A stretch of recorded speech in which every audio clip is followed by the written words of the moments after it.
बिस्मिल्लाहिर्रहमानिर्रहीम। आज की इस वीडियो में हम बात करेंगे कि विक्टोरियन एज 1832 टू 1901 है या फिर 1837 टू 1901 है।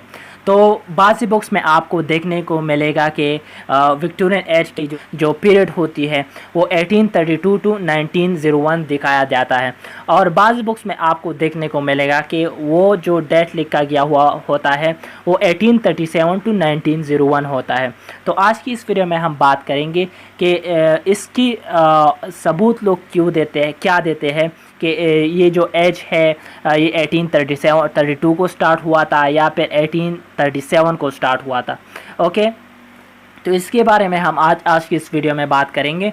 तो सबसे पहले बात करते हैं कि ये तो हमें मालूम है कि रोमांटिसिज्म है उनकी डिक्लाइन 1820 को हुई थी, उनकी सडन डिक्लाइन आई थी 1820 को, और 1820 से 1832 को इस एज को, इस पीरियड को जो है ना इसको क्या कहा जाता है, इसको डिक्लाइन ऑफ रोमांटिसिज्म कहा जाता है, यानी इसमें कोई भी वर्क नहीं लिखा गया था। ओके, 1820 को सडन डिक्लाइन कैसे आया?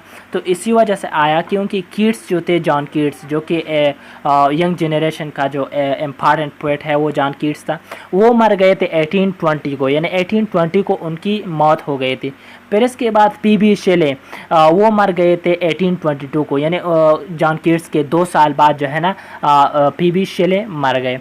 फिर इसके बाद बायरन मर गए थे 1824 को, बायरन मर गए। तो इसी वजह से यहाँ पे हमें अच्छी कोई भी पोइट्री जो है ना रोमांटिसिज्म की नज़र नहीं आई, तो इसी वजह से इसको रोमांटिक पीरियड का डिक्लाइन कहा जाता है। अब बात करते हैं कि 1832 टू 1901 ये विक्टोरियन एज के जो सही डेट है या फिर 1837 टू 1901 ये सही है। तो ये मैं आपको बताता चलूँ कि 1832 टू 1901 ये भी ठीक है और 1837 टू 1901 ये भी ठीक है, यानी दोनों सही है। अगर आप इसमें से किसी को भी मेंशन करें तो दोनों ठीक है। कैसे ठीक है, 1832 कैसे ठीक है? तो इसके बारे में ये है कि टेनिसन की जो इम्पॉर्टेंट वर्क है, इम्पॉर्टेंट वॉल्यूम है उनकी पोएम्स जिसका नाम था, वो उन्होंने लिखी थी 1832 को। ओके, तो और इसके बाद एक साल बाद जो है ना सार्टर रिसार्टस जो है ना कार्लेल ने लिखा था।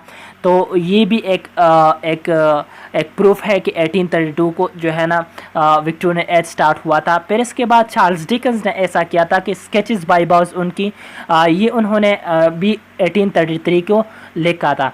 तो इसी वजह से हम कह सकते हैं कि जो पीरियड है, जो विक्टोरियन पीरियड है, ये 1832 को स्टार्ट हुआ था और 1901 को एंड हुआ था।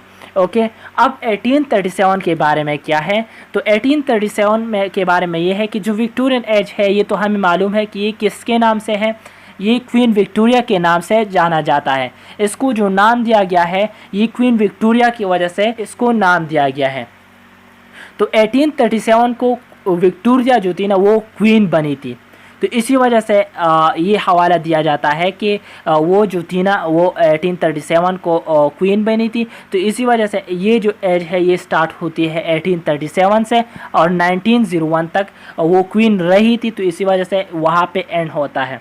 तो ये जैसा कि मैंने पहले भी आपको बताया कि अगर आप 1832 को याद करें या फिर 1837 को याद करें तो दोनों ठीक है, क्योंकि ज़्यादातर बुक्स में ये कन्फ्यूजन होता है कि बाज़ बुक्स में आपको नज़र आएगा कि 1837 टू 1901 और बाज़ बुक्स में आपको देखने को मिलेगा कि 1837 टू 1901। तो इसमें ज़्यादातर लोग जो है ना कंफ्यूज होते हैं कि इसकी सही डेट क्या है। ओके, तो मैंने आपको ये पहले भी बताया कि दोनों जो डेट्स दिए गए होते हैं ये दोनों ठीक है।